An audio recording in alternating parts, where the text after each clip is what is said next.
ይነግረዋል።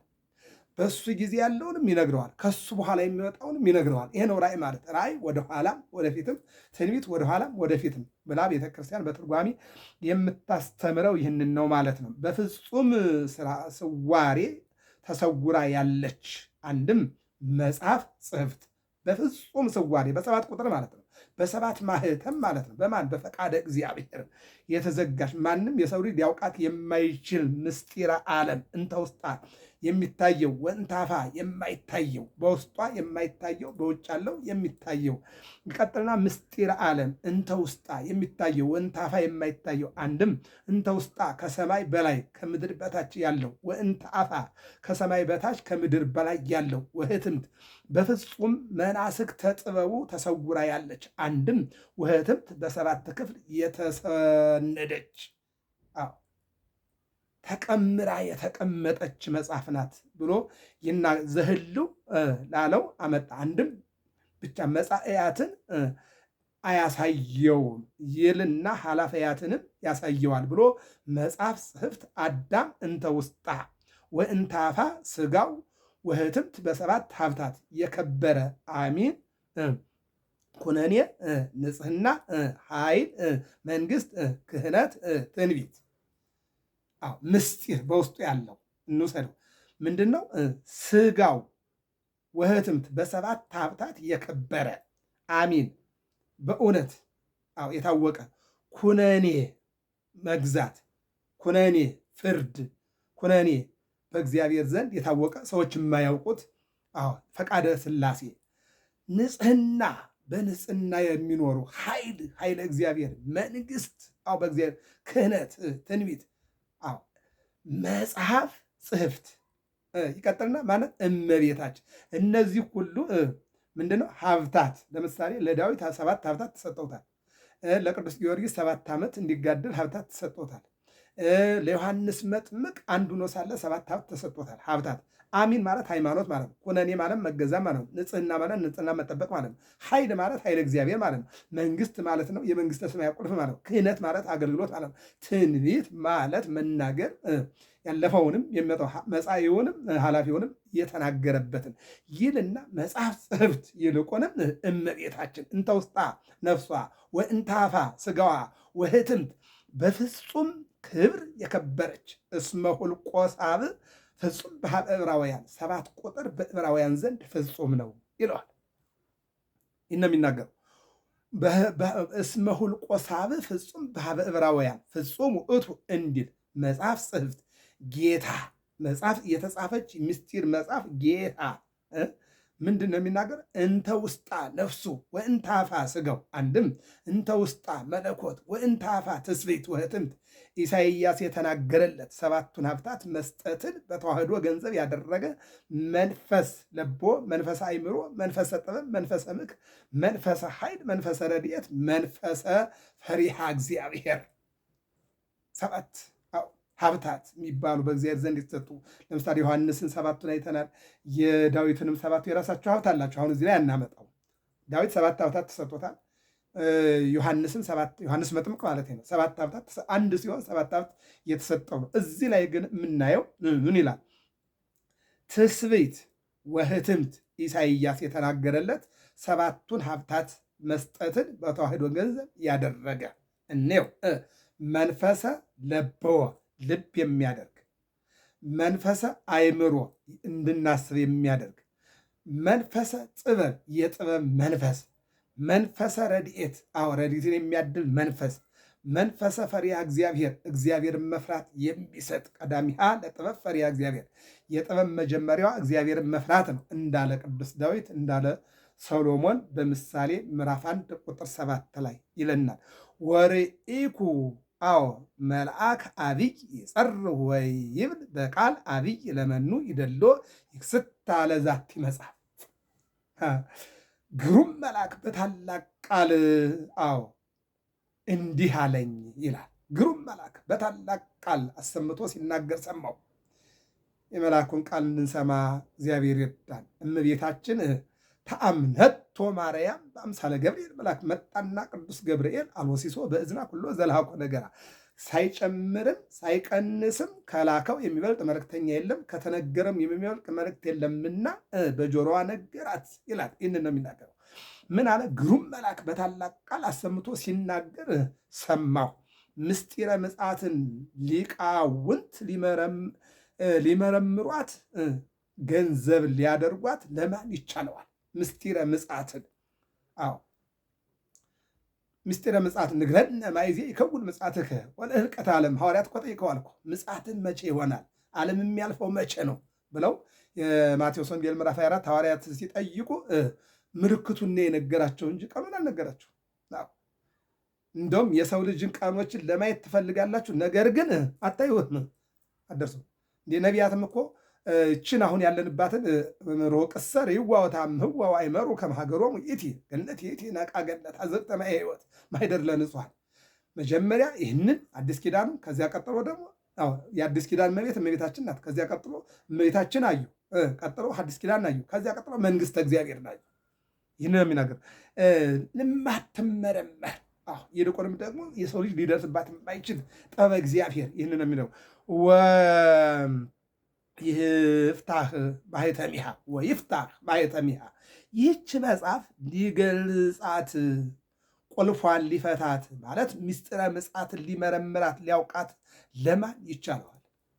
ምስጢረ ምጽአት በዚህ ቀን ይመጣል፣ በዚህ ቀን ዓለም ያልፋል።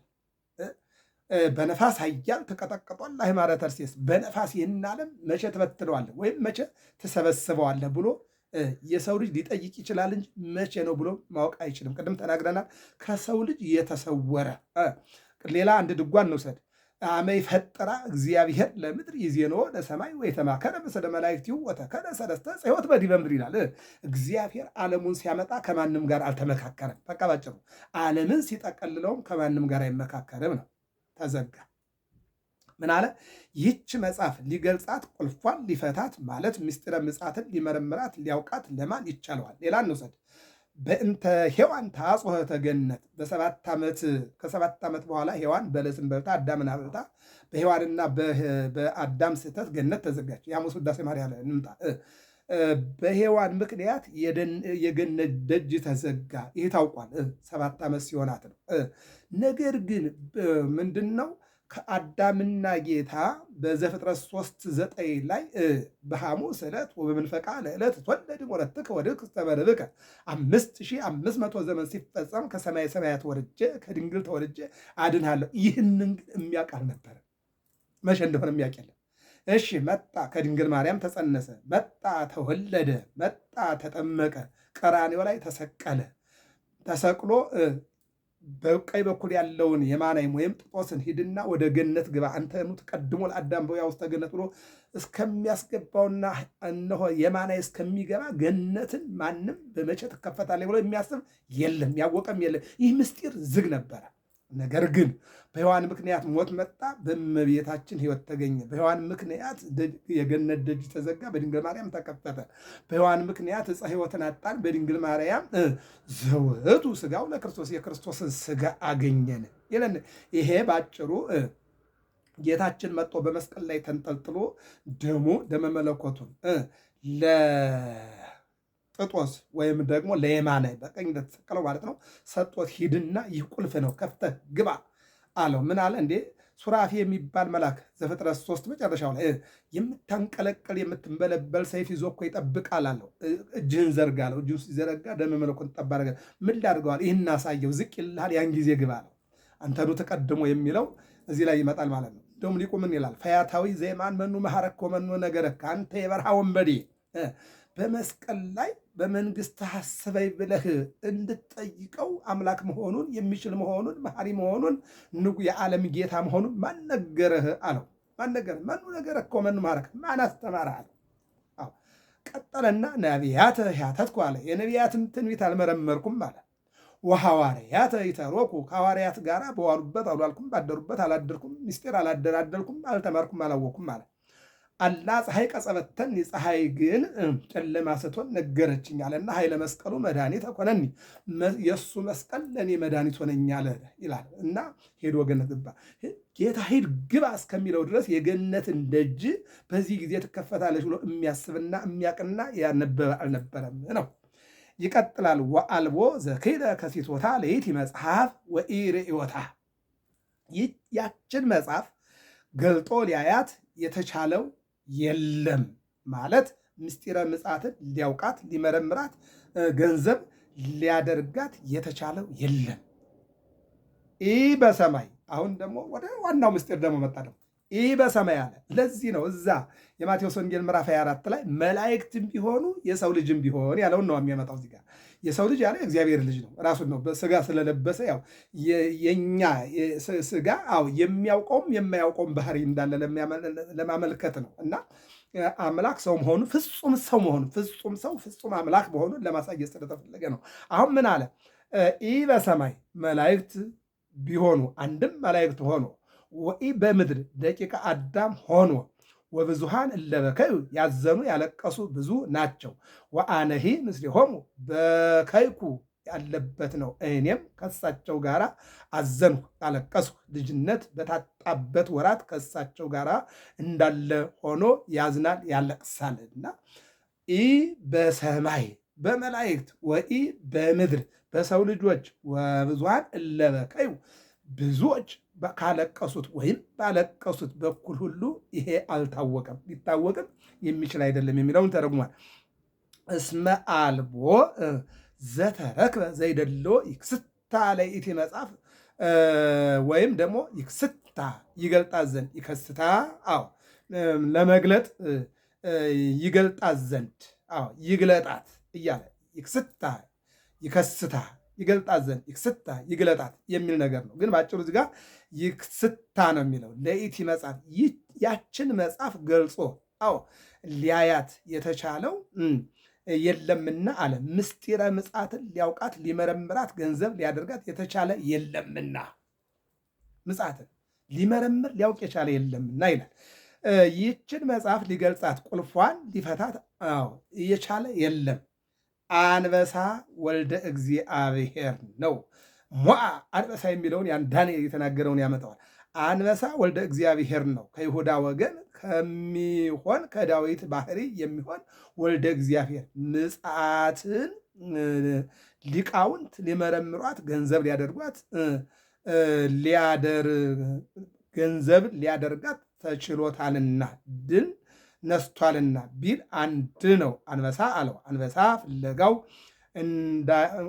እንዳይገኝ በጅራቱ እያጠፋ ይሄዳል። እየተረገጠ በጅራቱ እያጠፋ ነው የሚሄደው። ፍለጋው ማለት ምንድን ነው? ኮቴው እንዳይታወቅበት እያጠፋ ነው መንገዱን የሚሄደው። ጌታ በኦሪት ዘፍጥረት ምዕራፍ 3 ላይ በሰው ዱካ ፈለገው፣ በሰው ድምፅ ጠራው ይላል። የጠፋው ሰው ስለሆነ በሰው ዱካ የጠፋው ሰው ስለሆነ በሰው ድምፅ እግዚአብሔር ፈለገው ይላል። እግዚአብሔር አምላክ ሁላችን የሚፈልግ የእርሱም አሰረ ባህሪው አይመረመርምና አንበሳ ሲተኛ ዓይኑ ይገለጣል፣ ሲነቃ ዓይኑ ይከደናል። እሱም ንውም በሰውነቱ ንቁህ በመለኮቱ ነውና አንበሳ ሲወለድ ደክሞ ይወለዳል፣ እስከ 3 ቀን ድረስ ደክሞ ይሰነብታል። አባቱ ከሩቅ ሆኖ ጣህሩን ባሰማው ጊዜ ኃይል አግኝቶ ይነሳል። እሱም 3 መዓልት 3 ሌሊት በከርሰ መቃብር አድሮ አቡሁ አንስኦ ይለዋል። ምንድን ነው? በአብይ ኃይል ወስልጣን ወተንሳይኩ በፈቃደ ባሕቲቱ ያለበት ነው። በአብይ ክርስቶስ ተንሥአ እሙታን፣ ክርስቶስ ከሙታን ተለይቶ ተነሳ። በአብይ ኃይል ወስልጣን፣ በራሱ ኃይል ስልጣን ኃይልና ስልጣን በራሱ ስልጣን ተነሳ የሚለውን ነው የሚተረጉሙ። ይህ እንግዲህ ያው ዘፍጥረት 49 ኢሳይያስ 11 ላይ ራዕይ 22 ላይ እንመጣበታለን። በ24ቱ ሊቃናት መካከል ባሉ በአራቱ ኪሩቤል ላይ ባለ መንበሩ ላይ ጎኑን እንደተወጋ ያለ በግ አየሁ አለ። ጎኑን የተወጋ በግ አየሁ፣ ሀተታ ድል ነስቶታልና አንበሳ መሥዋዕት ሆኗልና በግ አለው። በግ እንደ ሰውነቱ፣ አንበሳ እንደ አምላክነቱ የሚተረጎም ነው ይለናል። ወዝንቱ ውእቱ መንፈሱ ለእግዚአብሔር ዘተፈኖ ውስተ ኩላ ምድር ይላል። ይኸውም ስራውን በምልአት የሚሰራ የእግዚአብሔር ሕይወቱ መንፈስ ቅዱስ ነው። አንድም አቅርንት ሐዋርያት ናቸው። ወይኬልሁ ከመ ቃለ ቀርን ይላቸዋልና አይንት ነቢያት ናቸው። መጻእያቱን ያውቃሉና ነቢያት፣ አበይት ነቢያት፣ ደቂቀ ነቢያት አስቀድመው የእግዚአብሔርን መወለድ ተናግረዋልና ይህን ይናገራል። አዕይንት ቀሳውስት አቅርንት ዲያቆናት ናቸው። አቅርንት አላቸው በተልኮ ይኖራሉና እስመ ዘተወልደ መንፈስ መንፈስ ውእቱ ይላቸዋልና። ወመፃ ወተመጠዋ እምነ የማኑ ለዝክቱ ዘይነብር ዲበ መንበር። ገብረ መስቀል ሚዲያ ነው። ሰብስክራይብ ላይክ ሸር አድርጉ። ራእየ ዮሐንስ ትርጓሜ ምዕራፍ 5 ቁጥር 7 ይቀጥላል። ሰብስክራይብ ላይክ ሸር አድርጉ። እግዚአብሔር አምላክ ሀገራችን ሰላም ያደርግልን። ጾሙን እነሆ ጀምረን እስከምናጠናቅቅ ድረስ እንቅፋት እንዳይመታን፣ ጉድለት እንዳይገኝብን እግዚአብሔር መንፈስ ቅዱስ እንዲጠብቀን፣ መላእክት እንዲያማልዱን፣ ድንግል ማርያም በእናትነቷ እንዳትለየን የጊዜ ባለቤት እግዚአብሔር ዘመነ መራዊ፣ ዘመነ ቅበላ፣ ዘመነ ኤጲፋንያን አሳልፈን ወደ አብይ ጾም እየገባን ነውና ይህን ጊዜ እነሆ የምንጾመው ጾምና የምንጸልየው ጸሎት የምንመጸውተው ምጽዋት የተሰደዱትን የሚመልስ የታሰሩትን የሚያስፈታ ያዘኑትን የሚያጽናና የተጎዱትን የሚያክስ እንዲያደርግልን መልካም ፈቃድ ይሆንልን። ገብረ መስቀል ሚዲያ ይሁም ይቶ ነው። ተከታተሉ።